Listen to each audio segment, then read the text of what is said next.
শীত পড়ার সাথে সাথে পিঠা খাওয়ার ধুম পড়ে যায়। আপনারা যদি পিঠা খেতে ইচ্ছে করে তাহলে এই সামান্য উপকরণ দিয়ে মজার একটা তেলের পিঠা বানিয়ে নিতে পারেন। উপকরণ এবং সময় দুটোই কম লাগবে। প্রথমে আমি বাজার থেকে কিনে আনা 1 কাপ চালের গুঁড়ো দিয়ে দিব। দেন হাফ কাপ পরিমাণ ময়দা ও 1 কাপের একটু কম পরিমাণ চিনি দিয়ে ভালোভাবে নেড়েচেড়ে মিশিয়ে নিব। এতে করে ময়দা, চালের গুঁড়ো, চিনিটা খুব ভালোভাবে মিশে যাবে। এরপর অল্প অল্প করে পানি দিয়ে একটা ব্যাটার বানিয়ে নিব।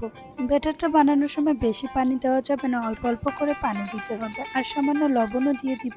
আর হ্যাঁ, ব্যাটার বানানোর সময় খেয়াল করতে হবে ব্যাটারটা যাতে বেশি পাতলা না হয়ে যায় আবার বেশি ঘনও না হয়। দেন তেলটা গরম করে একটা স্টিলের মগের সাহায্যে আমি এই ব্যাটারটা দিয়ে দিব। আপনারা চাইলে এটা চামচের সাহায্যেও দিতে পারেন।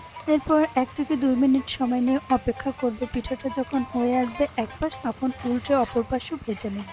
বেশি সময় আবার রাখা যাবে না, সেক্ষেত্রে পিঠাটা শক্ত হয়ে যাবে। এই পিঠাটা খেতে অনেক সফট এবং অনেক মজা হয়।